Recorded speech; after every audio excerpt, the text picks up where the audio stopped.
Welcome back to the Frugal Fit Mom podcast. My name is Christine, your host, and today we're going to be talking about something super trending, transformative, fascinating, and what are the limits of this new technology? How can it be used as a tool for good? Is it a tool for bad? It remains to be seen. My friends, we're talking about AI today.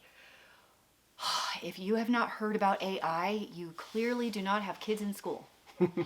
Because my kids are talking about it, my friends are talking about it, my husband's coworkers are talking about it. It is everywhere. So today, I've got Dave here with me because in his job, he has done an extensive amount of research with AI. He's used it. He's seen what it can do, how it can help, and what maybe it's bad at, what it's good at, all of the things. So we're going to talk about how it affects us today, now. Yeah. In today's episode, AI, yay or nay? And I think we're going to try to keep this really basic as much as possible and try to give you, as parents, we have a lot of parents that watch your podcast. Yes. Give them as many tips and tools as possible so that they can better navigate this with their kids. Okay. And to just back up a little bit, this is what I do in my job like every day. Yeah, it is. So I have a master's degree in educational technology, and I am training faculty almost every day on how to use AI in the classroom. And so what we want to talk to parents, talk to teachers, and just talk about how we can navigate this new world of AI. How about that? Yep, true. So I've tinkered a little bit with it myself as far as my job here on YouTube, just to see what it can do. Before you even start, I'm just going to point out a super recent example. So thumbnails for my YouTube videos, I hate them, okay? I hate making them. I don't have that artistic eye. I don't care to learn it. That's not what I do. Video is my medium, like talking to people. That's my medium.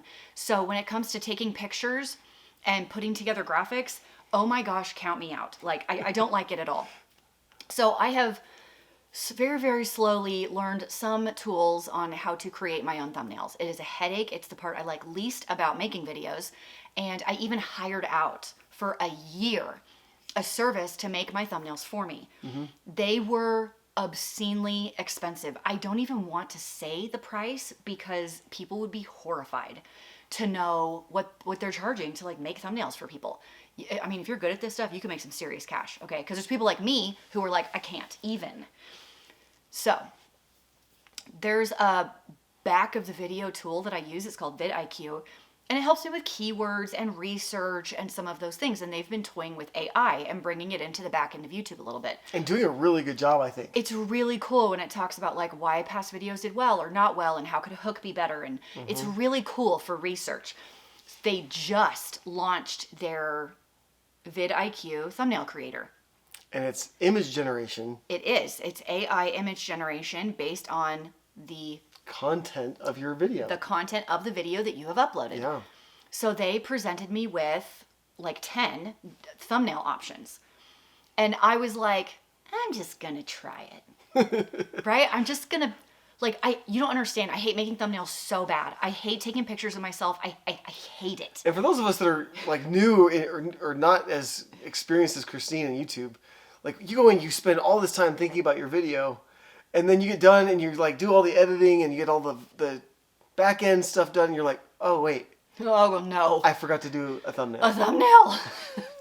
and to be clear, a thumbnail is really important because what your thumbnail looks like and what it says will determine whether someone clicks on it or not. It's the advertising part of your video. It is. And so even though my videos may be good, if my thumbnail's no good, no one's going to see my video. Yeah. So I was like, I'm just going to test it. And if it bombs, I'll switch it out with one of my substandard thumbnails that I made, okay?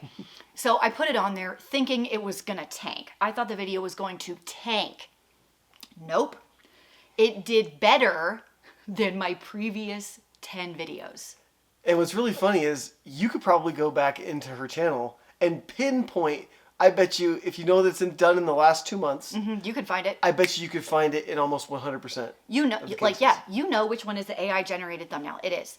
And it outperformed every other video I had done. which you really hope is not the case. I was really hoping that would not be true, but it was true. Even YouTube was like, your subscribers are clicking more on this video. It's Yeah. increasing the reach. This video is outperforming your other videos. And I'm like, oh no, I really was that bad at thumbnails. I know. And AI fixed it. So even though people might be irritated that I have an AI thumbnail, maybe the data is that it was better than what I did. At least for now. For now. On that video. On that video. Yeah. That was super eye-opening for me. All right, Dave, go ahead. I'm glad you experimented with it. I'm trying to play with it and see what it can do.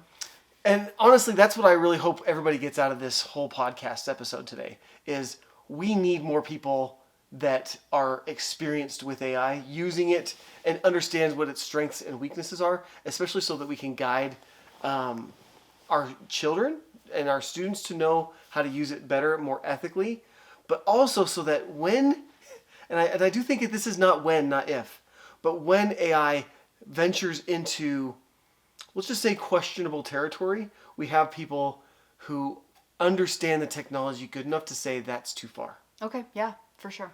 Okay? So let's start. I'll just say that I hear both ends of the argument every day in my job, right? We've got some people that are like, block the heck out of that thing. Why? That is dangerous. Why? Why are they saying it's dangerous? Give me their reason. Because we're losing our ability to create. Okay, sure. Yes. We're basically offloading our creative ability to a robot. Sure. Or Okay. some people, like, if you're an English teacher, I get it. Like, you're supposed to be composing new works of, we'll just say works of art using words. And this tool is almost like, it's, for lack of a very big lack of better terms, I'll call it almost a word calculator. Right? Yes, I would agree It's just with that. predicting the next word is what it's doing. But it does it so well that I can create poems and I can create essays and all of these amazing things with little to no effort. I'm going to argue that point. Yeah. Okay, so this is going to be, I'm on the pro teacher side, Sure. English teacher side. So recently, my 12-year-old son had to give like a little mini speech, okay? I was out of town and Dave was like, I'll take care of it. So Dave types in the topic into AI generator and's like, give me a 2-minute speech for 5th graders or something, okay? And Dave emailed it to me. He's like, here's the little speech. What do you think? And I was like, this sucks. Like, he sent it to me and I'm like, who wrote this garbage? Like, it did not sound like a 12-year-old even a little. By the way, hang on, let me back you up. That was a year ago. Was that a year ago? That was a year ago. And that was like one of my first AI all generated things. And I was like, that ain't bad for not No. doing anything. It was awful because I'm the one I'm more of the public speaker, I guess you could say. I do it more often. And I'm reading it and I'm like, he cannot give this speech. This is so bad. It's robot-y. It sounded like robot-y and not like a 12-year-old would have said any of these words at all. So I basically rewrote the entire thing because it was so bad. And here's what I did wrong. And this is a really good note for most parents. What I did with that one is it was almost 1 or 2 prompts, and I took it at face value and said, and I honestly, I did read through it, and it was not bad. It was not as bad as you think it was. It was awful, you guys. It was not as bad as she says. I was like, he cannot give If this. a 5th grader had given that, nobody would know the difference between a 5th grader and a robot giving that speech. Oh, they would have known for a fact that no 5th grader wrote that. It Anyway. didn't even sound like a person. The point is, you have to be very, very cautious of your kids doing one prompt and get it back. In fact, AI is best when when the user can assume that it's wrong and can critique it and figure out how to fix it so that it's right. And we'll get into a lot of how to do that in the future, but honestly, it's negotiating back and forth. The more you go back and forth with AI, the better it does get. And it's good at certain things, and it's got a lot of weaknesses right now. We can talk about those here in just a minute. I hear a lot of teachers that just want to block all of this no matter what. They don't want it used at all. Right? They don't want it used at all. They're afraid of it's going to just hamper creativity. It's just a cheating tool and all these other things. And quite honestly, we've heard this argument, especially people our age that are in their 40s and above. We've heard this argument with almost every technology over the last 40 years. For sure. Think about graphing calculators, Yeah, graphing calculators. scientific calculators. The internet. We heard this. I've heard this argument. We heard very similar arguments with all of those new advances, right? And I'll say this is where I'm at today is asking a student today to work in all of their schoolwork and maybe even consider their career path without a world of AI is unrealistic. Yeah, it is unrealistic. It's like asking somebody our age to go through college without the internet. That would have just been unrealistic if it didn't happen. You need those skills in the marketplace. Yes. That's- You need to know how to use the tool and how to navigate it. That's my argument. Is we need to have those skills. There's actually a secondary argument. There's some technology out there that's actually trying to detect AI. Turnitin is a really great example. There's a lot of others that are saying we can detect generative AI every time that it's turned in. So they're selling these tools now to schools, saying we'll be able to catch any time a student submits something generated with AI. Oh yeah, you know what? That's super true because Turnitin has been around for a long time. Right. We used to use it when we taught online. If you're newish, you don't know that in the past, Dave and I both taught online college courses. Yep. It's just a plagiarism detector. Yeah, it's just plagiarism. So we graded a lot of papers, essays and stuff, and it did a pretty great job at determining whole sections of papers that were copied and the sources from where they were copied. It was super helpful. And in most of our preliminary tests, a lot of these tools are catching generative AI. Yeah. There's a couple problems with it though. Number one, this is going to create an endless arms race, Sure. right? It's going to be, we'll get better at detecting, and then AI is going to get better at not being detected. And it's just going to go back and forth, and it could be an endless problem. The second problem is when you see something caught by generative AI, it sounds like the student didn't write it. Okay. But that's not always the case. Like if I go, let's just say I have an administrative assistant, and her and I are writing a speech together. Maybe I'm Steve Jobs, Oh, okay. Okay, Steve. right? But if I'm writing this speech back and forth with an assistant, how much of it, when I get done, is it easy for me to tell what words are mine and what words are hers? Absolutely not. Or his? No. No. And I would also throw in there are quite a few, I'm going to say common phrases that you pick up through reading and TVs and movies that become the norm. Right. That you did not create. You did not coin this phrase, but it's used. So is it you talking or is it not? Right. And that's the really hard part about generative AI. So what I think is all of this should probably be cited when students use it.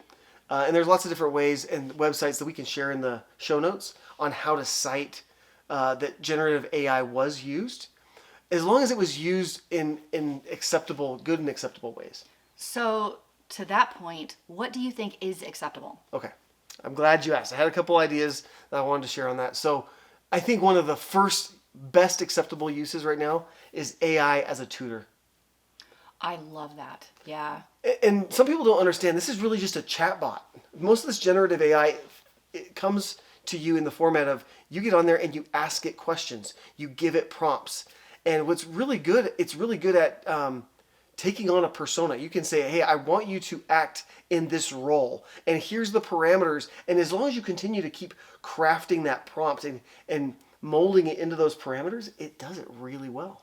I love this. If you do any kind of debate or conversation that you're trying to prep for, this would be an excellent tool to practice certain conversation prompts with, not a real person. Not everybody has people available to them and the time that it takes to practice this sort of thing. But if you're into that at all my kids have to take debate. Yeah. This is a great tutor to help with that.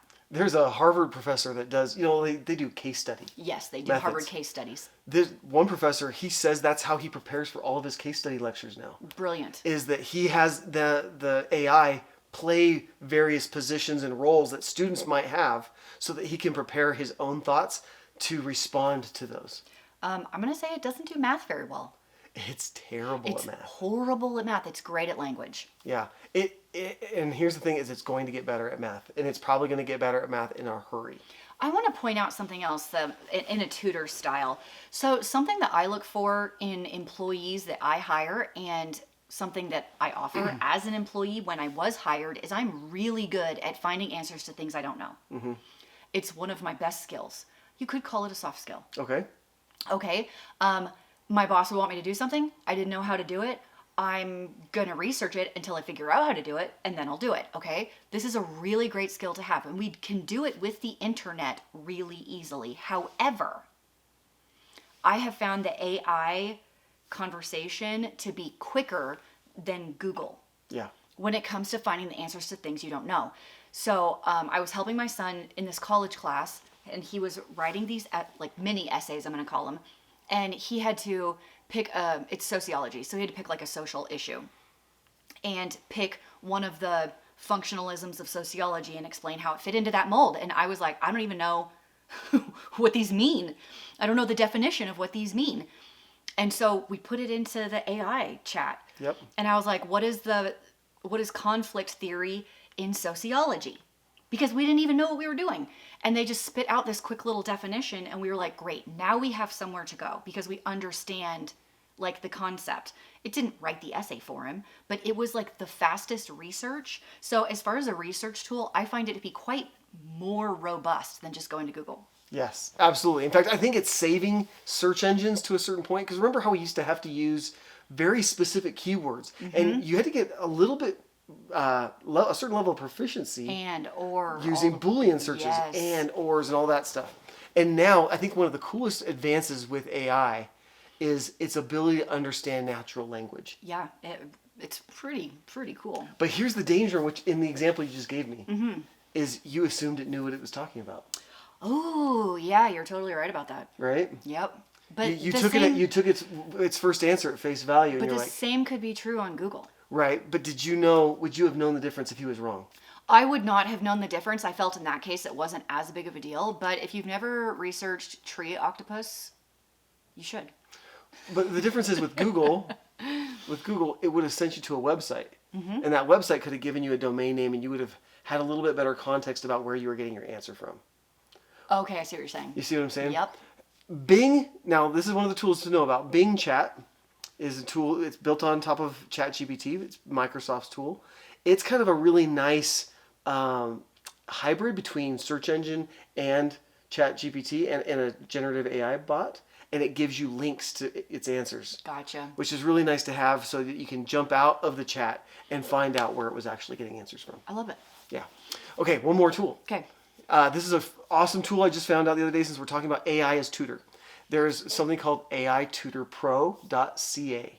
Okay. This is built out of Canada, Clearly. totally free for students. You tell it what subject you're studying, and if you're trying to build knowledge or strengthen existing knowledge, and it has been given this persona, and it will constantly quiz, self-check, and coach you to better answers and more knowledge. Okay.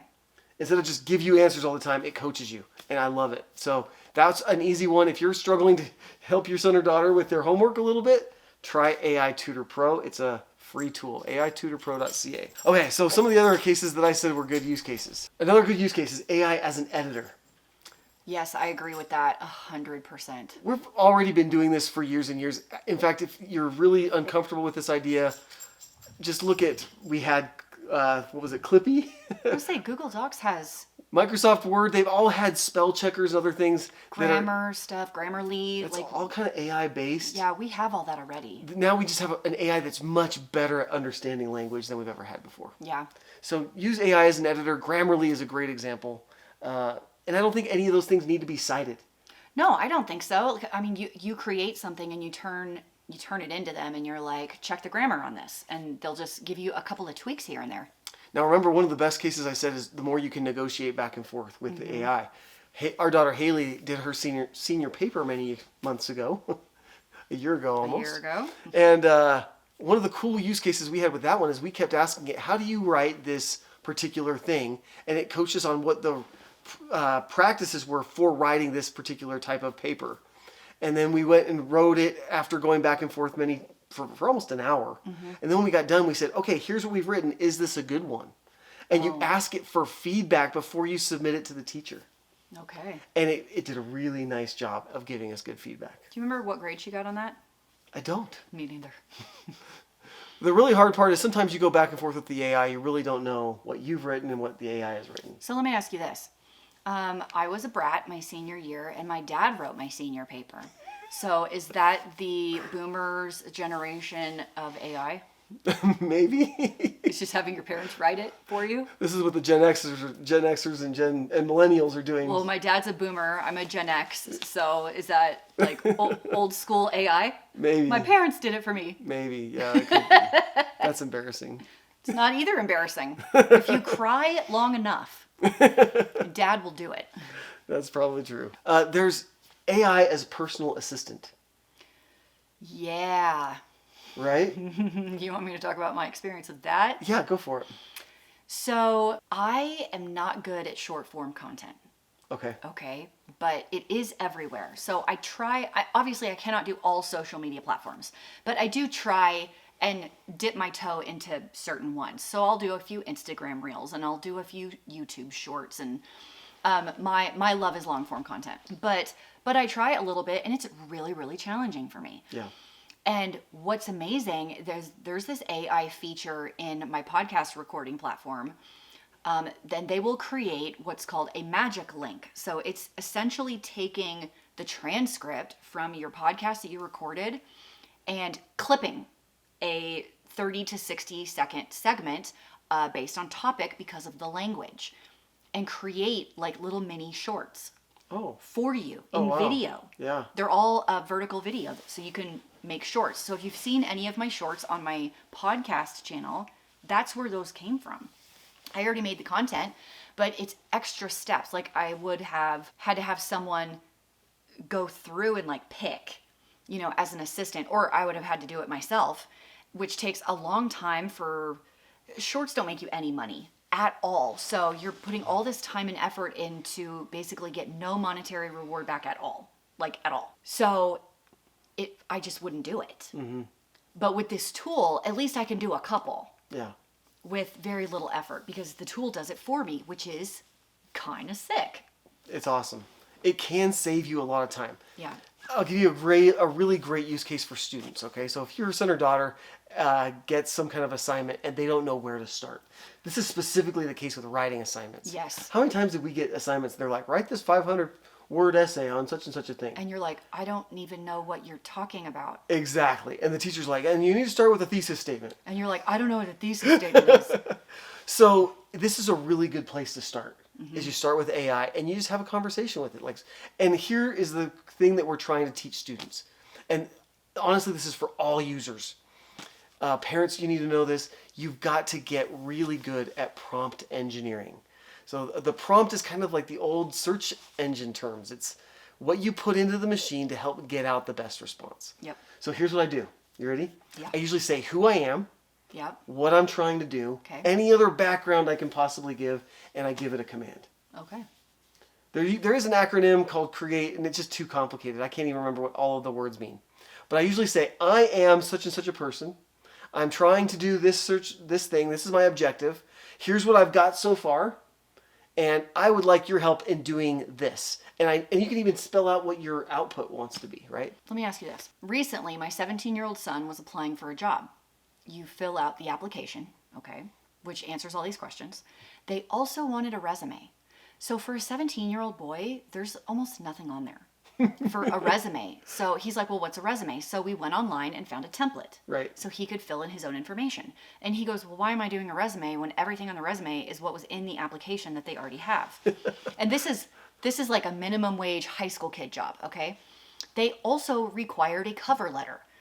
And he's like, what's a cover letter? So we're like, basically a sum up of your resume. And he's like, so I'm filling out the application and writing a resume and making a cover letter? Well, guess how you're going to write a cover letter? You're going to go online, find a template, and fill it out.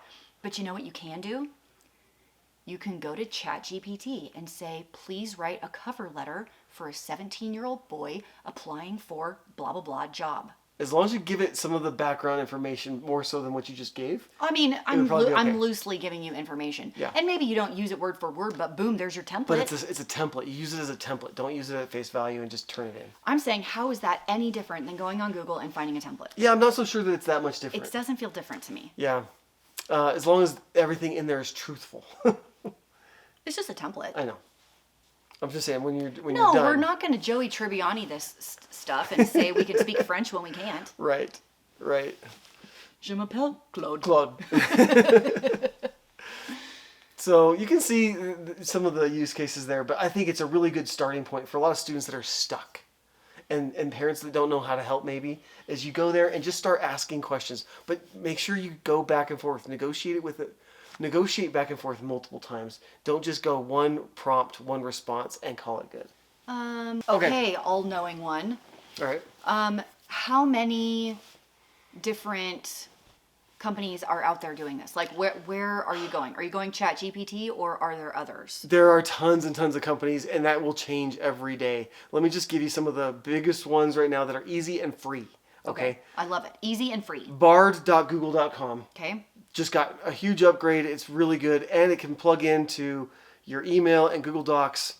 I still have questions about the privacy and security on that, but so far it's been okay. Okay. And free with your Google account. Okay. Bing Chat, which we talked about already. Yep. You can also get a free Bing account through Microsoft. Okay. It's pretty easy. There's also ChatGPT 3.5, which is the free version right now. That's the one I'm using. That's the one I recommend for most people. It's, as far as free goes, it's not bad. There are a lot of other ones that are coming out right now. The last one I want to mention is Microsoft just released another tool called Reading Coach. Okay. So you can Google that one, Microsoft Reading Coach, and they have vowed to make that one available to the public on free beta, at least for now. And it's supposed to be a reading and writing coach for students. All right. So also really, really cool tools. So here's where I wanted to go with you on this. Try to bring this back to your audience. There's a couple things we need to do. First of all, I hope they know that they can start using these themselves. Yeah. Yes. So yes. how can a mom or dad use this for themselves? I got a couple ideas. Fun ones. Okay, because I was just going with my work, and I was like, I can't think of anything good. Okay, let's take your whole content for your channel. It's all cooking and stuff, right? Shopping. Maybe you go into the fridge and you've only got a handful of ingredients. Yep. You put all those into AI and say, help me find recipes, or generate for me 5 different recipes based off of the ingredients I have in the fridge. Okay. Boom. It does it really well. I feel like I tried to do that recently and it was awful. Really? It wasn't what you said. It was like, I was researching for a different video, and it was like, what are the best like budget meals, like dinners under $10? And I was just trying to brainstorm. Mm-hmm. And it kind of sucked. Yeah. It did a really bad job, and maybe I wasn't specific enough, probably. But I could see how your way, like I have chicken and carrots and green beans. What can I make for dinner? Yeah. It does it pretty well. It's a pretty good job. I've heard it does a really nice job as travel coach. Whoa. Say more. Yeah, like you tell it where you want to go, and you're looking for like a really good idea on itinerary or... Okay. I kind of want to play with that right now. Yeah. Stop the podcast. So maybe as a travel coach. Okay. Yeah, that's super fun. Would be a good one. Any other ways that you've tried to use it? Helping your kids with cover letters for jobs. You know what's really hard as a parent is you have to redo all the things you hated doing as a teenager. Yeah. Like those stupid senior essays. I can't believe I like have to keep writing senior papers. I know. I thought by the time I was done with that. No, you're not done. And then my kids got to write their own resumes. Oh my gosh. I hate resumes so much. I hate them. Cover letters? No. I just don't like any of that stuff. So it's nice to be able to have kind of a template to follow, so I don't feel like I'm coming up with it. Yeah. Maybe one other thought that we could talk about real quick would be, how do parents handle this conversation with teachers? Oh my goodness. It's really hard for me because I wasn't a teacher. Yeah. So I know that teachers deal with a lot of parents that are challenging. And so I know it's a teacher's tendency to put all parents in a box and put them on a shelf and not listen to a dang word they say, because in their classroom, they're in charge. Maybe. I'm not saying you are like that or all teachers are like that. I can see how you could get to that point. Yeah. So I don't even know the right phraseology to maybe even break through a teacher who has a hard and fast no rule. That's the one I'm concerned about, is the teacher that has a hard and fast no rule. You really want to start asking them why.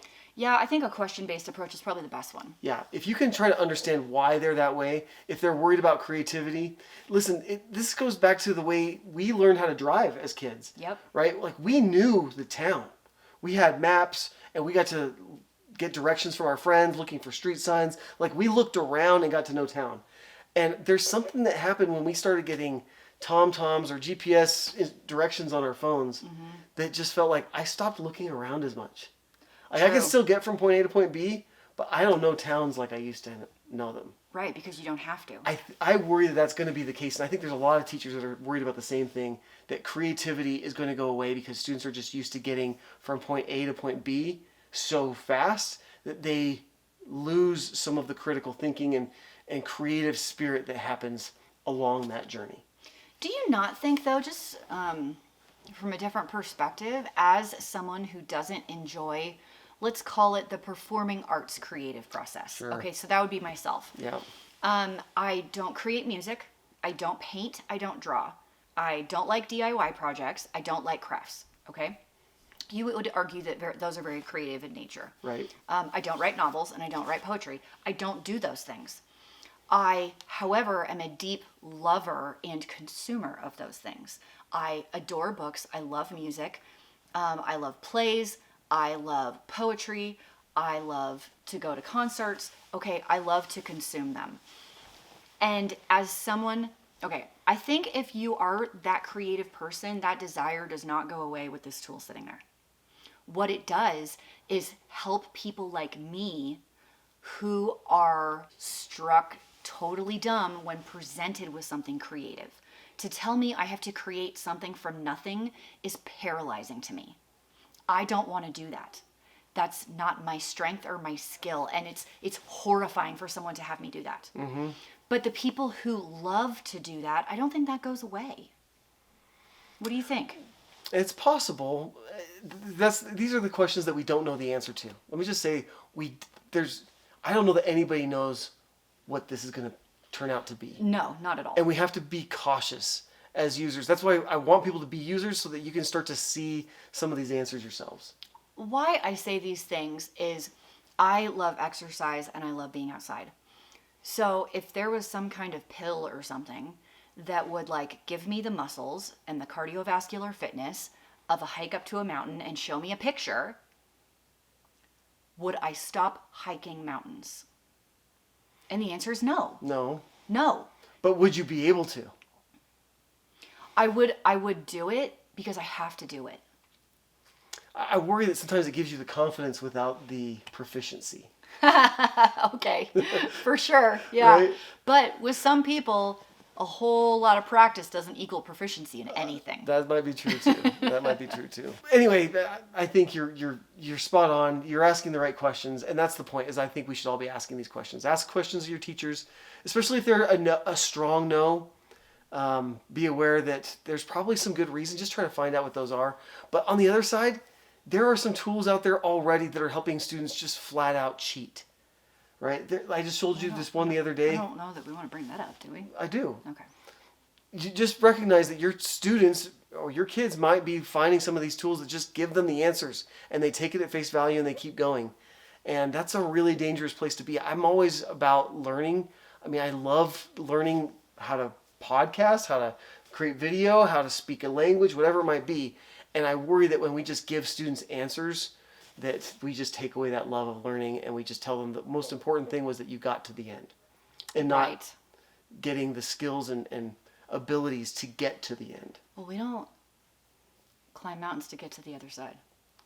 No, It's the climb. it is the climb.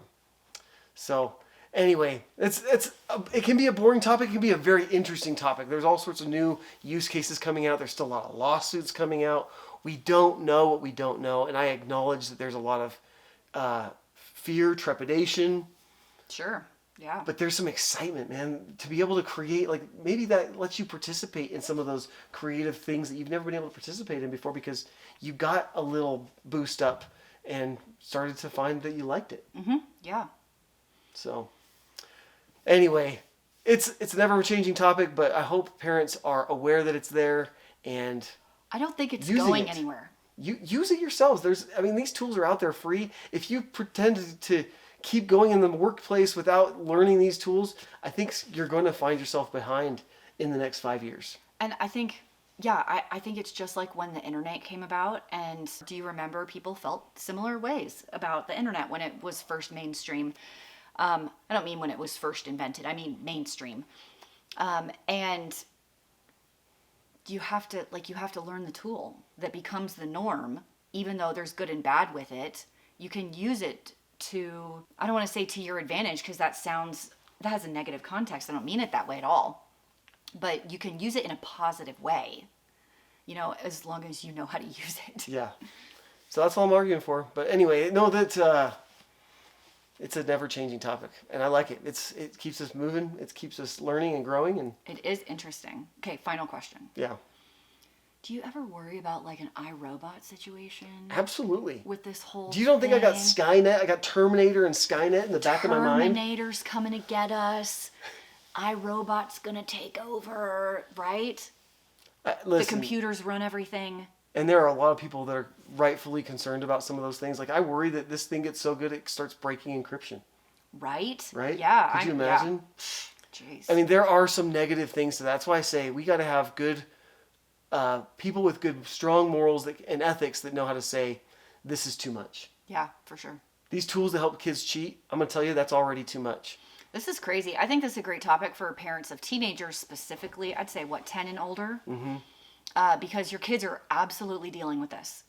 And I feel like as parents, we should know what our kids are having to deal with. So, super new topic, really fascinating, interesting conversation, if nothing else. Yeah. Leave us your comments and questions down below. Maybe we'll do another episode. Yeah, what do you guys think about AI? Are you for it? Are you against it? And either way, I'd love to know the reason. Like, tell me why you're feeling that way. I'm still figuring it out myself. I don't even know where I stand on this. It's a whole new world, and I'm just along for the carpet ride. But if you hide your head in the sand, you won't even be able to have the conversation. That's true. Okay, we're gonna wrap it up, and we will talk to you later.